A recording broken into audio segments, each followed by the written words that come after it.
ഒരു 1000-ലധികം ചൂടുണ്ട്. ഇതൊരു 120 മീറ്ററുള്ള ഒരു ഡൂം, ഒരു പന്തലാണ് അങ്ങേറ്റം വരെ. അതാണ് കണ്ണത്ത ദൂരത്ത് ഇങ്ങനെ കിടക്കുന്നതാണ്.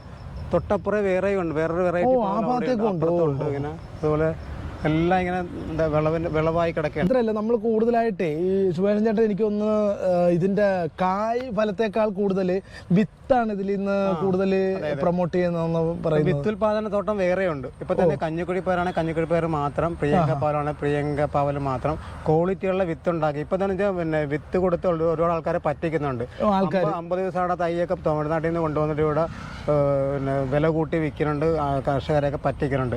ഇപ്പൊ ഞങ്ങളൊക്കെ നന്നായിട്ട് നല്ല വിത്ത് ഉണ്ടാക്കുന്നുണ്ട്. അതുപോലെ നല്ല ക്വാളിറ്റിയുള്ള തൈ ഉണ്ടാക്കുന്നുണ്ട്. ഹൈബ്രിഡിനാണെങ്കിലും നല്ല വിത്ത് തിരഞ്ഞെടുത്ത് നല്ല ക്വാളിറ്റിയുള്ള തൈ നമ്മൾ ഉണ്ടാക്കി കൊടുക്കുന്നുണ്ട്. ഇവിടെ തന്നെ ഇപ്പോൾ ഒരു 16 ഇനം പച്ചക്കറി ഇവിടെ വിളവായി കിടക്കുകയാണ്. തന്നെ നിങ്ങൾക്ക് കാണാം. അപ്പോൾ തക്കാളി, ഇതുപോലെ തന്നെ പയർ, പാവല്, പടവല, ഇതെല്ലാം തന്നെ ഇതിന്റെ വിത്തുകളുണ്ട്. തൈകളൊക്കെ നമ്മുടെ സ്വന്തമായിട്ട് ഷോപ്പുണ്ട്, അവിടെ നമ്മൾ കൊടുക്കുന്നുണ്ട്. ഹരിതമിത്ര അഗ്രോ ഷോപ്പ് എന്നാണ് ഷോപ്പിന്റെ പേര്. അത് ഹരിതമിത്ര അഗ്രോ ഷോപ്പ് എന്ന പേര് വന്നത് എനിക്ക് സംസ്ഥാന ഹരിതമിത്ര അവാർഡ് കിട്ടിയാണ് സംസ്ഥാന സർക്കാരിന്റെ. അതാണ് ഹരിതമിത്രം അഗ്രോ ഷോപ്പ് എന്ന പേരിട്ട്.